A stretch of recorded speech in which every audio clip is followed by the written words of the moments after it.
And the idea of building an online bookstore with millions of titles, something that simply couldn't exist in the physical world, was very exciting to me.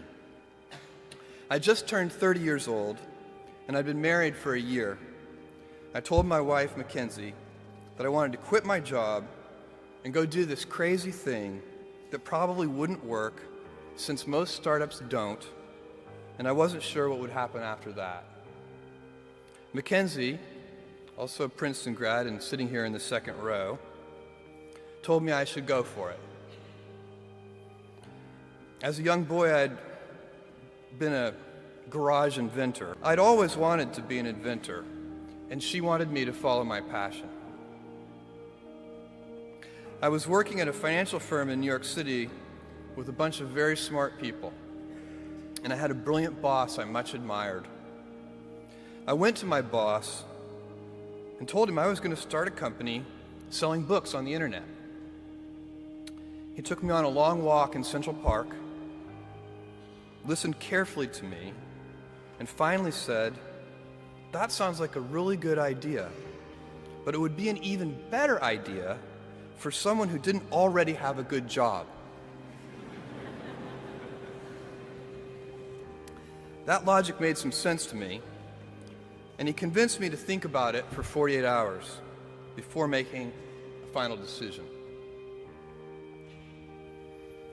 Seen in that light, it really was a difficult choice, but ultimately, I decided I had to give it a shot. I didn't think I'd regret trying and failing, and I suspected I would always be haunted by a decision to not try at all. After much consideration, I took the less safe path to follow my passion, and I'm proud of that choice. Tomorrow, in a very real sense, your life, the life you author from scratch on your own, begins. How will you use your gifts? What choices will you make? Will inertia be your guide, or will you follow your passions? Will you follow dogma, or will you be original?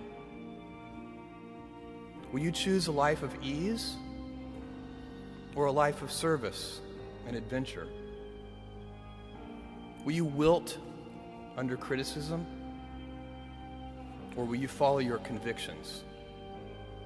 Will you bluff it out when you're wrong, or will you apologize? Will you guard your heart against rejection, or will you act when you fall in love? Will you play it safe, or will you be a little bit swashbuckling? When it's tough, will you give up, or will you be relentless? Will you be a cynic, or will you be a builder? Will you be clever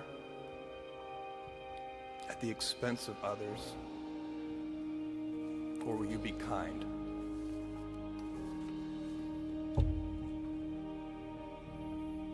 I will hazard a prediction.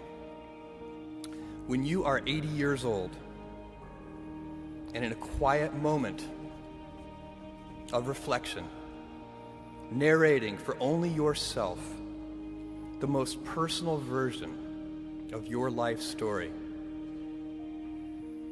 the telling that will be most compact and meaningful will be the series of choices you have made. In the end, we are our choices. Build yourself a great story. Thank you, and good luck.